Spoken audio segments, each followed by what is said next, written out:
The Fallen Angel was painted in 1847 by Alexandre Cabanel. It shows Satan, also known as Lucifer, his hair blowing in the wind. He is angry, defiant and tense. Just look at how he has tensed his muscles from clamping his hands together, the arched back, the raised elbow and the curled toes. You can see the rage in his expression as he has just been expelled from paradise. He has his arms crossed, partly hiding his face, while he has a first look at the place he has been banished to. When we zoom in, we can see a large tear in his eye, and if we look carefully, we may also see a tear coming out of his other eye. A tear we can also see in a later painting by Cabanel showing Desdemona from Shakespeare's play Othello.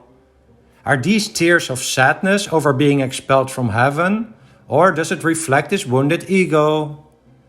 And has he just been thrown on those rocks and needs a moment before he stands up to plan his revenge? The fallen angel has a pair of magnificent wings, although magnificent may not be the right word. On the inside his wings are white, but the rest of his wings are actually pretty dark, just like his environment. If you look at the bottom of his wings, they appear to start to rot away, or at least sustain some damage. He has landed in a rocky place with dark, thorny branches around him. In the background, we can see the place where he came from, some 20 angels out of focus, almost transparent, as if part of the sky. They're floating in the air, carefree and happy, a place that Satan will not return to.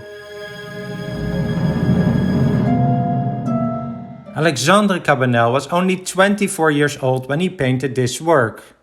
He was already accepted at a highly prestigious École des Beaux-Arts at age 17, and he made his debut at the Paris Salon, the largest art exhibition in the world, at age 20, with works like these. 2 years later, he won the Prix de Rome, an intense competition which awarded the winner a scholarship to stay for 4 years in Rome to study the art of classical antiquity and the Renaissance. In Rome, he started working on The Fallen Angel. Here you can see an advanced study he made for this work.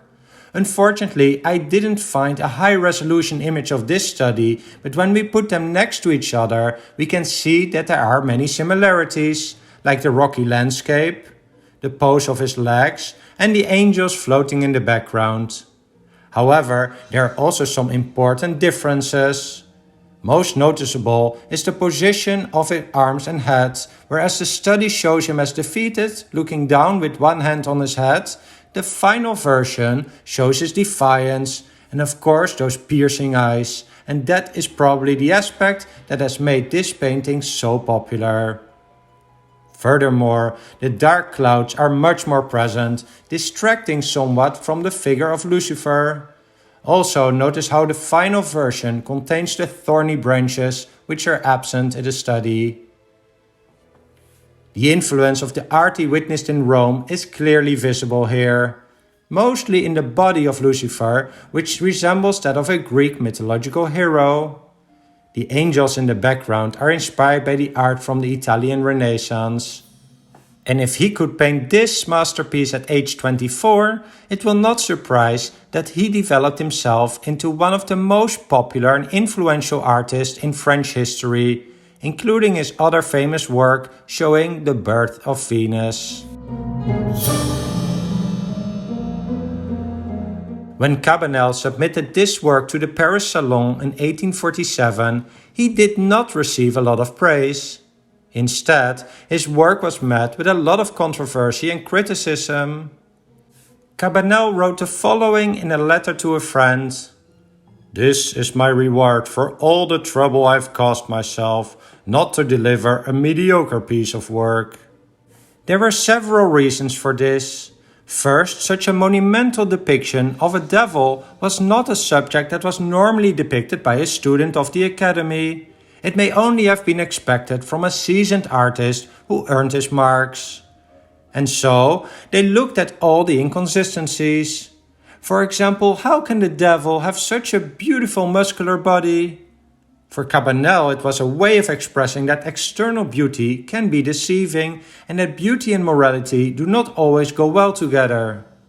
But it took his critics several years to understand the brilliance of what he had created. In fact, whether Cabanel knew this or not, according to the Bible, the prophet Ezekiel said that Satan was only perfect in beauty.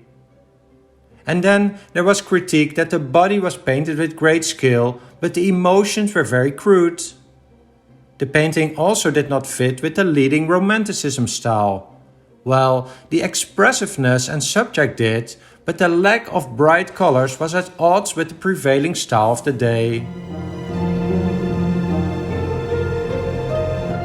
Cabanel drew upon two written sources for the inspiration for this painting. First was the biblical story as described in the book of Revelations, chapter 12. Let me read to you the verses that matter the most, which are verses 7 to 9. Then there was a war in heaven. Michael and his angels fought against the dragon.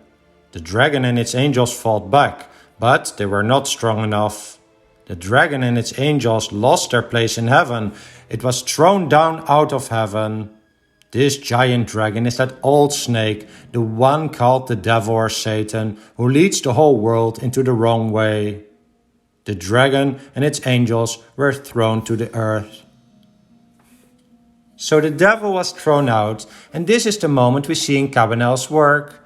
In addition to the biblical narrative, Cabanel also got inspiration from the epic poem Paradise Lost, written in 1667 by the English poet John Milton. This story starts with the moment that Satan and the other fallen angels have been defeated and banished to hell.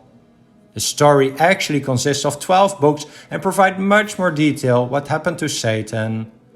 Milton writes about 5 fallen angels: Moloch, Belial, Mulciber, Mammon, and Beelzebub, also known as Lucifer or Satan. Well, I hope this discussion of the fallen angel was insightful and that you got a better understanding of this masterpiece. If you want to see this work in real life, you will have to visit the Musée Fabre in Montpellier in the south of France. If you enjoyed this video, you can help the channel by hitting the thumbs up button, subscribe, and leave a comment down below with your thoughts or questions about this painting. Thanks for watching.